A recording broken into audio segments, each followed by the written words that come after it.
এখন আমি চিকেনটা দিয়ে দিছি, পেঁয়াজ বেরেস্তা হয়ে গিয়েছে। চিকেনটা দিয়ে সুন্দর করে ভেজে নেবো।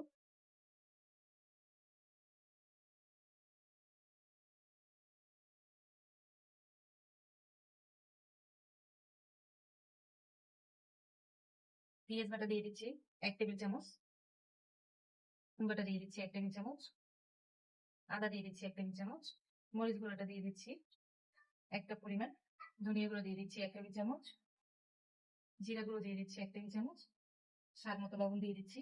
এখন আমি মাংসটা সুন্দর করে কষিয়ে নিচ্ছি। আমি বাদাম, গরম মশলা, এলাচি সব ধরনের গরম মশলা দিয়ে দিচ্ছি, এর সাথে বাদাম দিয়েছি। এর সাথে টক দই দিয়ে দিচ্ছি, নেড়ে চেড়ে মিশিয়ে দিচ্ছি আসলে আমি গোশের সঙ্গে। একটু কষিয়ে নিয়ে দিয়েছি, টক দইটা ফ্রিজে ছিল তাই পানি ছেড়ে দিয়েছে, এর জন্য আগে গোশটা কষিয়ে নিয়েছি। মাশাআল্লাহ, গোশটা কষিয়ে নেওয়া হয়ে গেছে। এখন আমি লিকুইড দুধ দিয়ে দিচ্ছি, তারপর একটু নেড়ে চেড়ে মিশিয়ে নিচ্ছি গোশের সঙ্গে।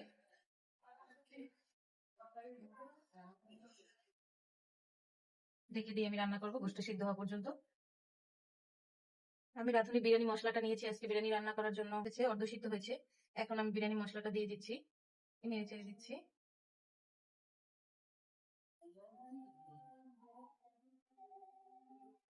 মাশাআল্লাহ, চিকেনটা রান্না হয়ে গিয়েছে। এখন আমি চালগুলো দিয়ে দিচ্ছি।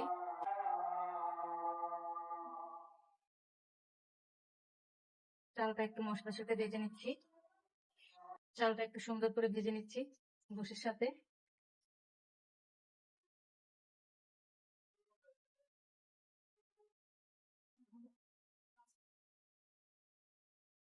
এখন আমি পরিমাণ মতো পানিটা দিয়ে দিচ্ছি।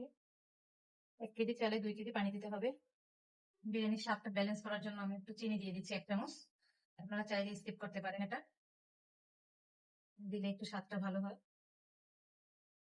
রান্নাটা ফুটছে, নেড়ে চেড়ে দিচ্ছি,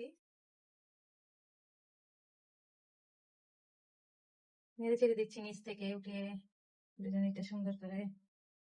মাশাআল্লাহ, বিরিয়ানিটা হয়ে গিয়েছে,